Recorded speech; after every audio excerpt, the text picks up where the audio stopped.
welcome to At Home with Holland Home. This is, I think, our 13th or 14th webinar. We started these back in COVID and have just continued them, even though things are opened back up. And so we're happy you're joining us. After this webinar, it will be loaded onto our website, and you can go back and look at it. And we also have on our website at hollandhome.org/resources, you'll see all the other webinars we've done. So sometimes we'll refer you back there on some things, but we're glad you could join us. Some of you were joining when we were chatting before this really started.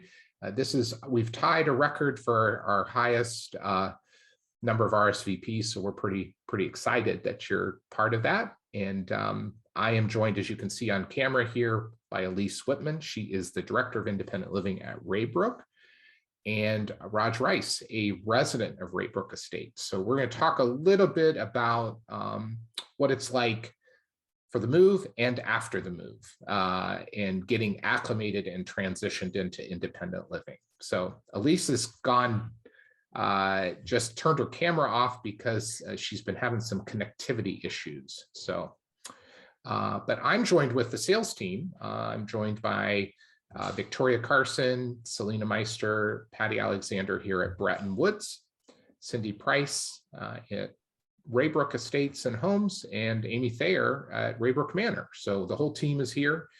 So it's not just the face you see with mine, but a great team of people working together. So we will have this presentation. As always, if this isn't your first one, we offer time for question and answers at the end. So if you have questions and answers, if you have questions, hopefully we have answers. And if you just type that in the Q&A box, not the chat box, but the Q&A box, then all of us can see that. So we're going to talk a little bit about the physical move, ways Holland Home can help with that, and how staff help support the move into independent living. And then we'll come back to your questions. So with me, I think we'll start with, before we get to Elise, just as a reminder to move to Holland Home, you have some options of some support from us. Everyone moving into independent living gets up to a $1,500 moving allowance to go towards your move. Your children probably like that as much as anybody does. And in addition, if you work through Greenridge, not required to, but if you work through Greenridge to list your home, they offer another $500 through Pathway Senior Movers, which is an organization that specializes in downsizing. We did a webinar been over a year ago now, one of our most popular, about downsizing. Again, you want to check that out. It's on our website, hollandhome.org/resources. So we do try to provide some support for you when you're coming in. But then the question we get a lot is like, what is it like once I move here? Maybe once I've made that decision to move here. And so that's what we talk to Elise a little bit. Elise, how has the staff, what do they do to help new residents kind of get acclimated and get settled into life at Raybrook? Sure. I'm sorry that you can't see my face as I'm talking with you, but I think it's probably more distracting than helpful for me to have my camera on at this point. So I think the transition to moving from your own home into a community is unique to the individual. And that can look different for each person. So we try to really meet people where they're at as they move in. So typically after they've been living here for about a month or so, a time to have a conversation with you in your home. So that is my, and really the purpose. Elise, could you repeat that? You are breaking up, so. Sure.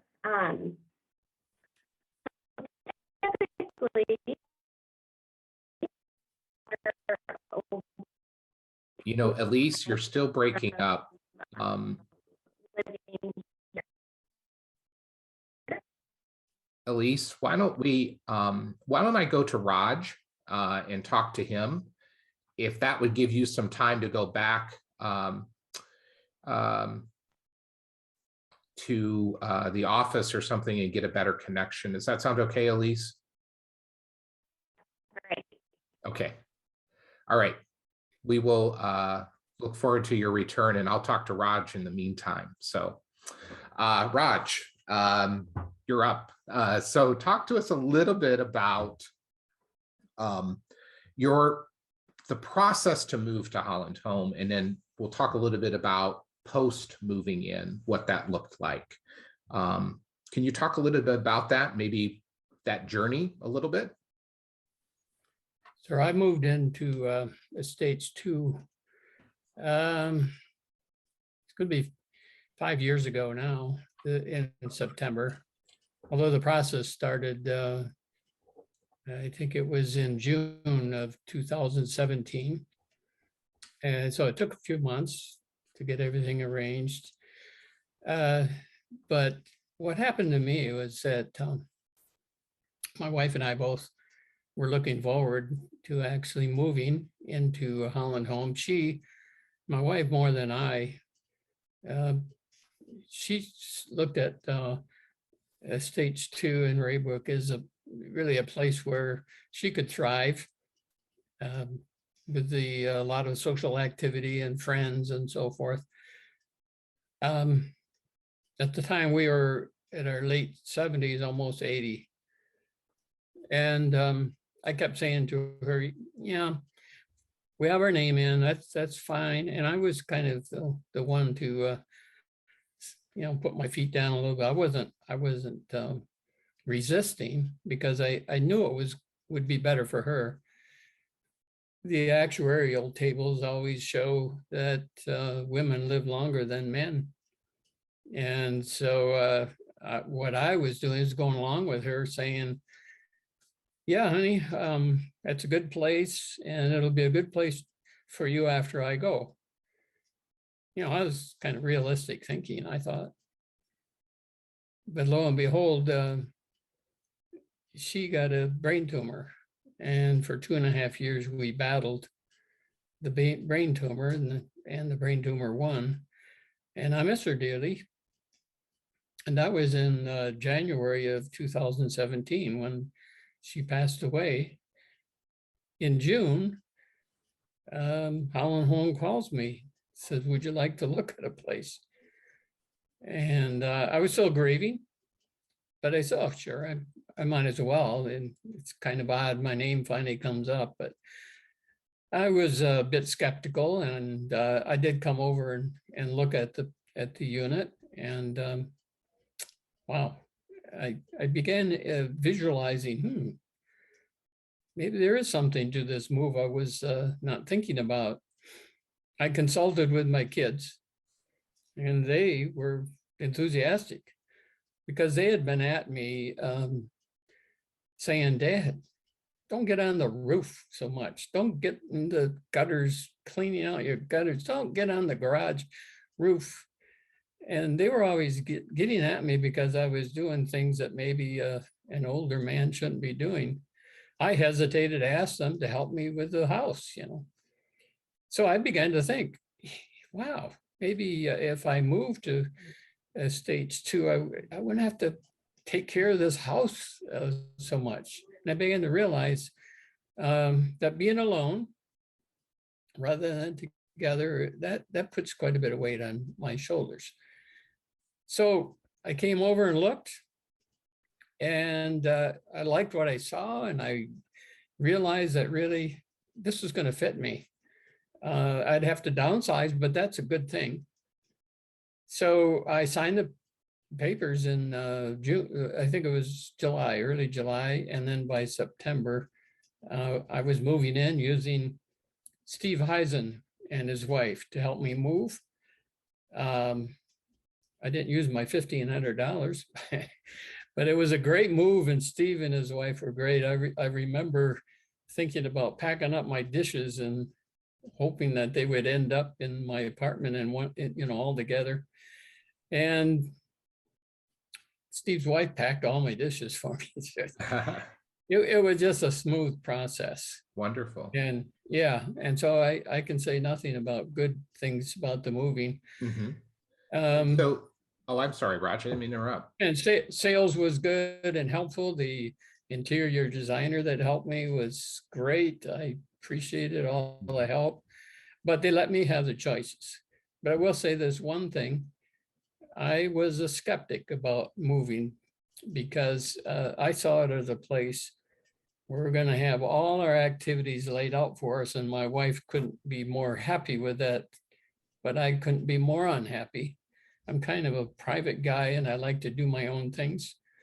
And since being here now almost 5 years, I can truthfully say it really fits me. I'm not a social guy. I don't take in a lot of the activities here. I have my own life. I come and go as I please. So all my fears are gone, and I'm very sure that this is the right place for me at the right time. That's awesome. And when we had talked earlier, I wanted you to talk about that a little bit about as far as we very seldom find both members of a couple on the same page at the same time. So I think people can really identify with that struggle. And especially since you were the skeptic of the group and now have, been kind of converted, I think that's a great thing. And so your move, just so I understand, your move was less than 1,500, right? Oh, yes. Yeah. Okay. Yeah. And So I was local. But yeah. Yeah, and I will say Raj has a beautiful home. He would never say this to you, but I will. His place is on our website as one of the virtual tours. If you look at the Carina floor plan, that's Roger's place. So we're grateful he opened his home. So you do all this work and stuff. Can you talk a little bit about then acclimating to the community? How did that work? And maybe how did again, how did you get kind of connected into Raybrook, but then also like maybe some of those feelings that you were having, how things kind of changed? yeah, after I moved in, I started getting the 2-week, two-sided legal size page, which laid out 2 weeks of activities, and every hour is filled in.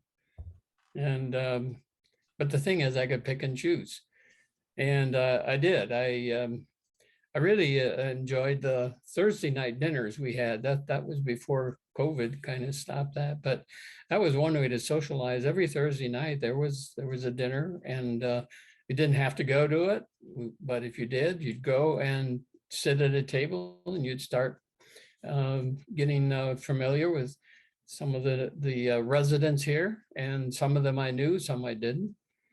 There was no pressure for me to go there. In fact, the times I missed, I didn't have anybody say, "Oh, you should have been there." I just did as I pleased, and it was good.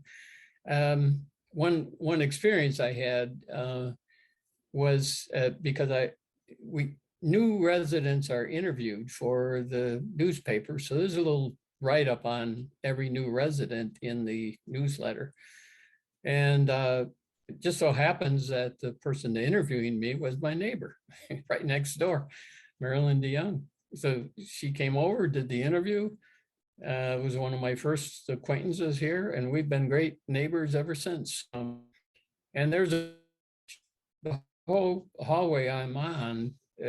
You bump into each other, you say hi, and you start talking to each other, and so. But we all know we all have our own lives, and we do our own things, and yet it's great. It's good to be known by your immediate neighbors.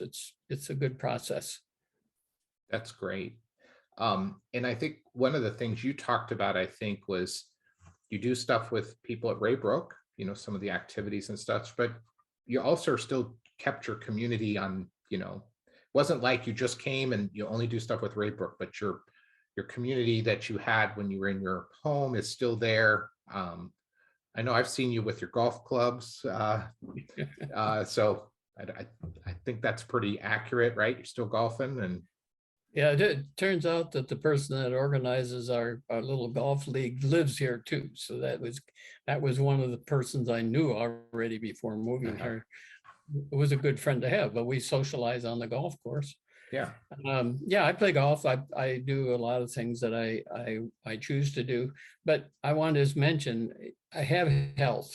Even though I'll be 85 this year, I'm healthy enough to come and go as I please and do the things. And so I have my own life. I go to my own church. I do the things I like to do. So it works very well. As I said before, I was a little worried I was going to be over-programmed. When you move in, you're over-programmed as if, okay, I don't have any choices. I just go through like a rat in a maze, and that's entirely a stupid idea. And once I moved in here, it's not a maze, and you're not forced to do anything. In fact, because you have so many opportunities, the emphasis is really on your choice of doing this, your choice of doing that, whatever. That's awesome. And I think your advice that you mentioned to me earlier was dealt with people and their health. Could you elaborate on that just briefly? About doing this while you are healthy? Oh, yeah. Yeah, obviously, health is important, but I know at my age, as I advance in age, I'm not going to be as healthy today, maybe in the next 10 years. But I'm in a place where I know. In fact, when my wife and I were talking about moving to Raybrook, we often would say to each other, once you get into the system, you have other resources available to you. You have assisted living if you need it. You have nursing, and that's a comfort, really, to know that those things are available when needed. Now, I've had friends here at Estates 2 who have reached that point where they have made the move over to assisted living because they weren't able to live alone, and that's good to have. It's really a kind of a security, if you want to call it that. Although I will say this, we've had residents that I've known at Estates 2 who have gone to assisted living because they needed it temporarily, and they were there. You could go visit them, and then they came back to their apartment. So there's this flexibility. It isn't a one-way street. There are, when you need certain resources for helping you with health, they are there for you when you need them. That's great. Yeah, Raj, I could listen to you all day, and I think maybe we just have you come and hang out in the sales office all day, and when people come in, I'll just turn everything over to you. Not on my golf day. Okay. Fair enough. And now my friend and colleague, Elise, looks like she's back with us with a little better connection, hopefully.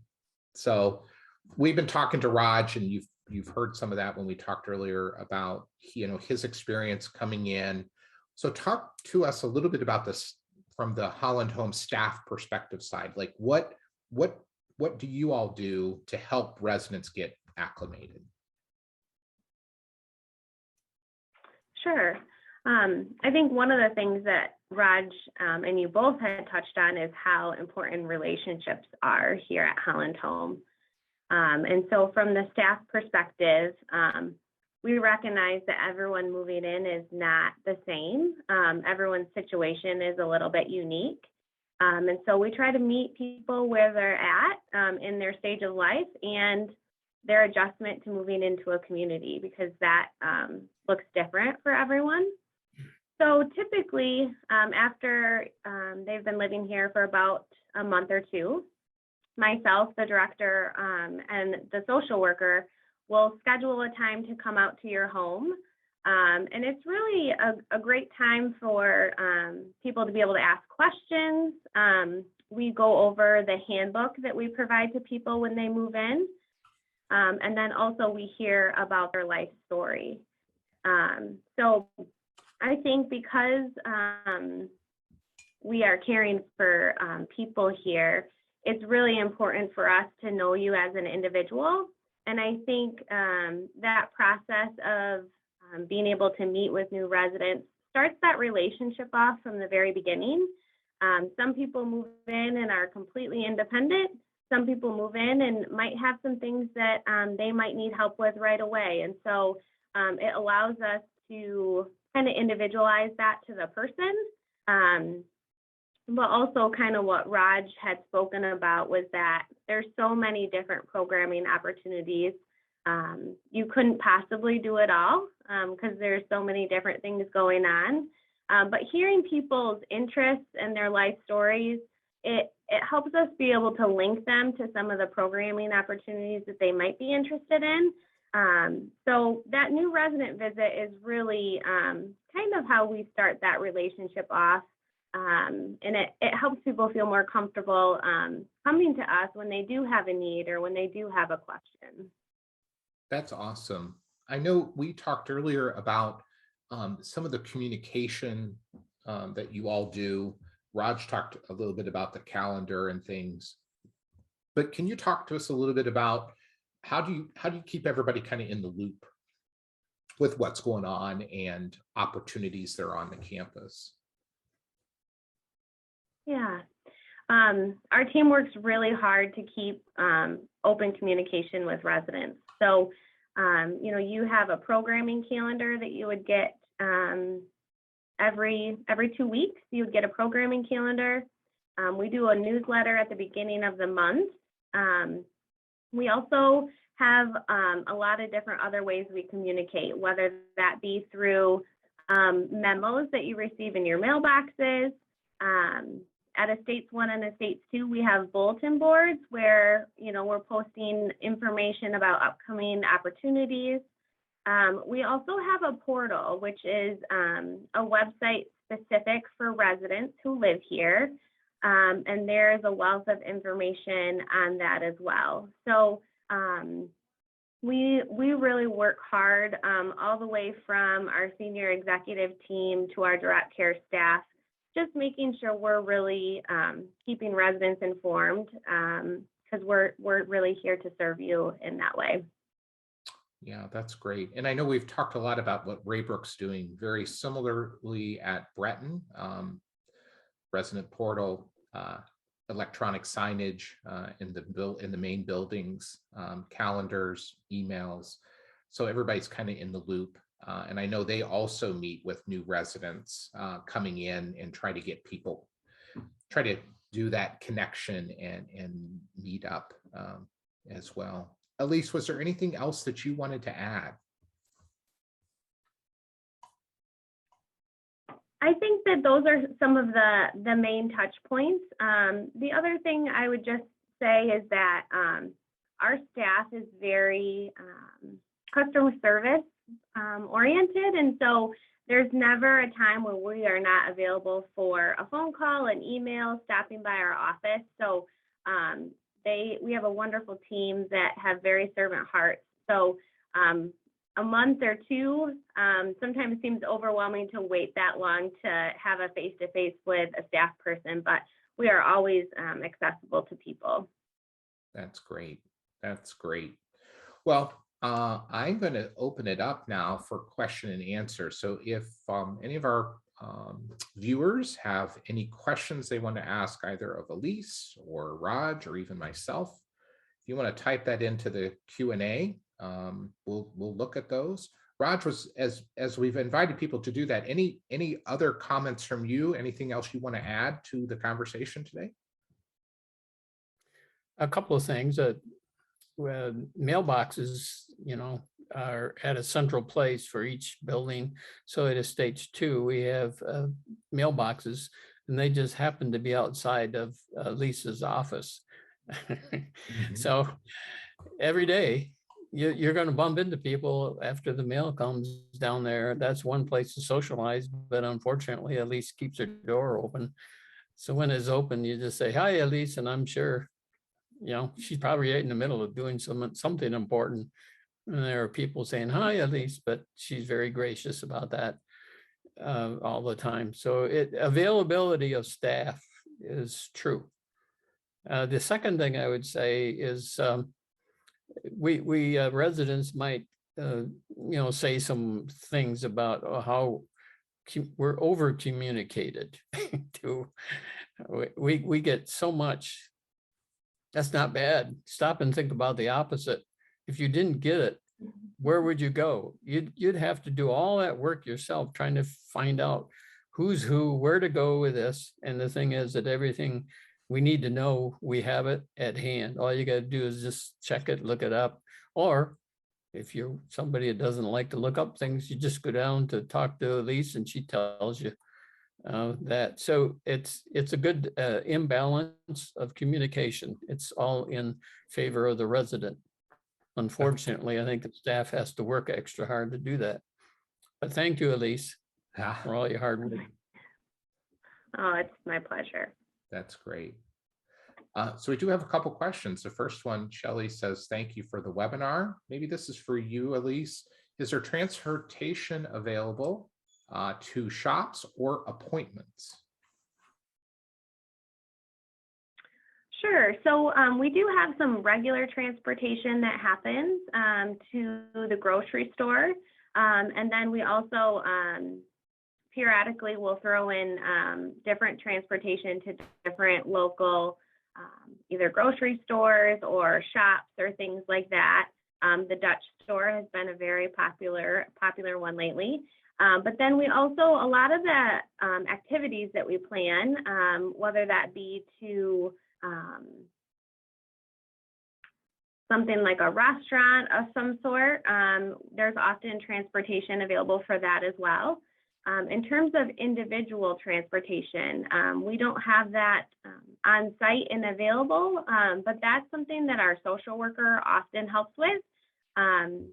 As you get older, sometimes you decide not to drive. And so there's lots of community resources available for that, that we can help link you with to make sure that you have that need met.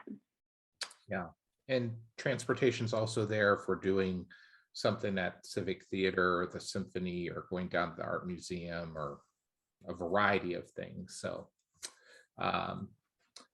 the next question, maybe this for you too, Elise, or I can take it. Are all future residents required to be vaccinated?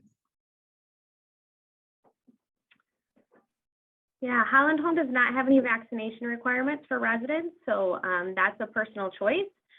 We have really worked hard to make it available to people and easily accessible if they need it, but it is not a requirement. Yep.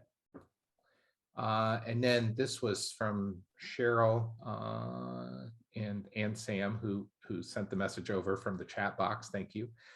Is there a process for asking the community to sponsor and initiate new activities that aren't currently available? Do you want to take that, Elise? Sure. So at both campuses, we have a life enrichment coordinator. So they are really the go-to people for planning a lot of the programming opportunities.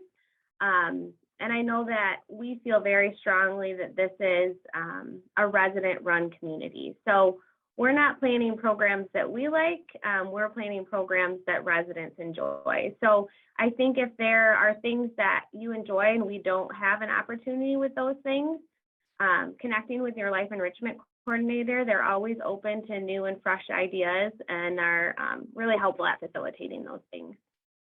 Yeah, that's great. Are there what are volunteer opportunities?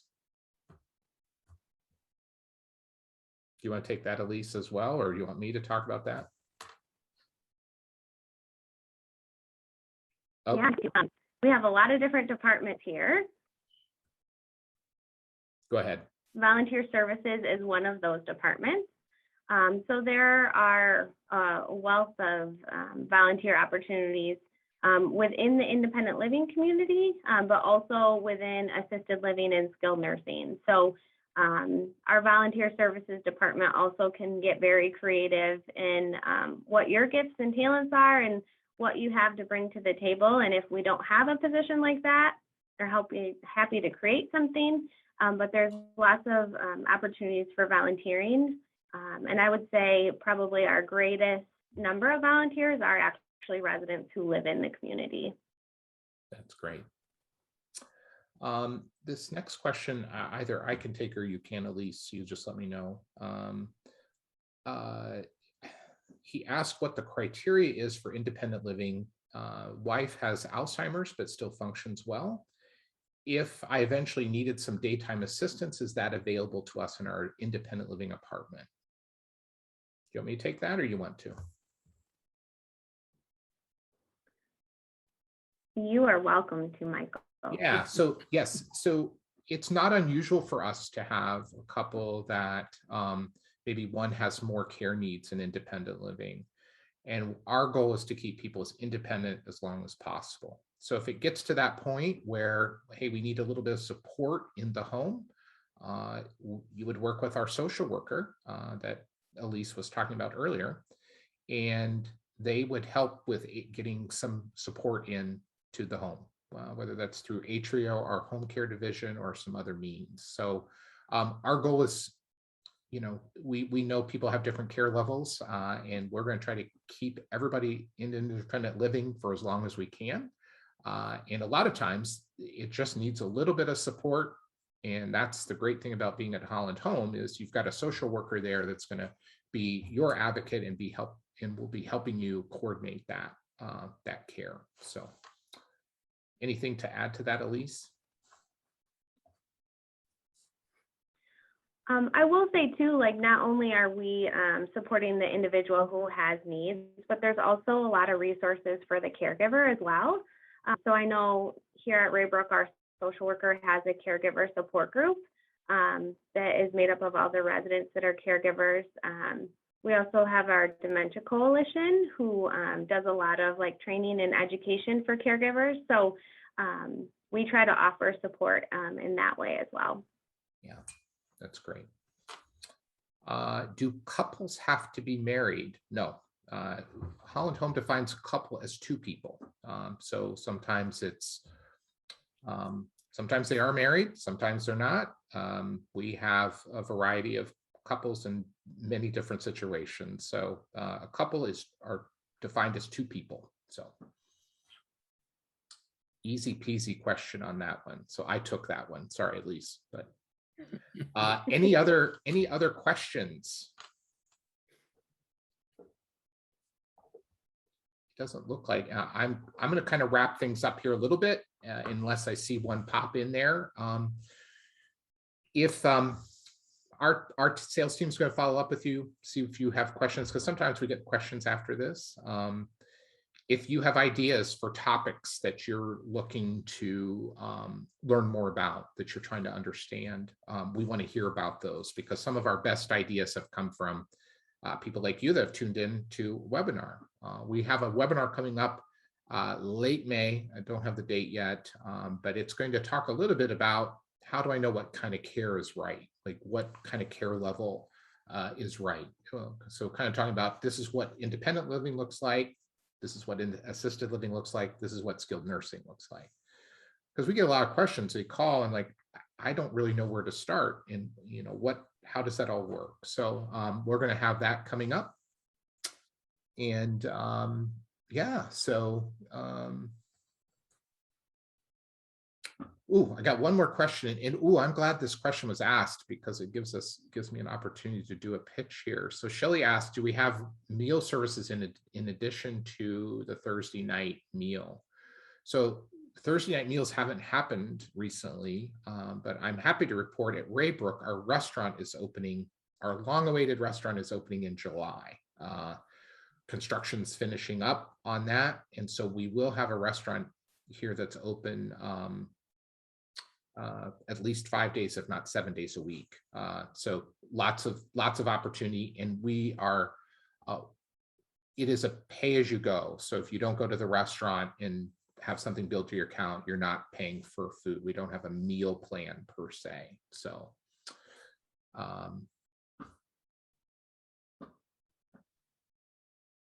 one other question, and I guess I don't understand the question. Talk about financial needs in general. I don't understand that question exactly. But I'm going to take note of who asked that, and when we follow up, we can answer that directly. I apologize. I don't understand what you're really asking there. So,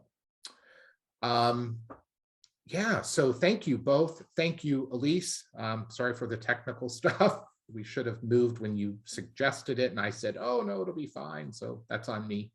And Raj, thank you so much for your comments from the heart, and we really appreciate that. And again, thanks for tuning in to another At Home with Holland Home. All right, take care. Bye now. Bye-bye. Thank you. Bye-bye.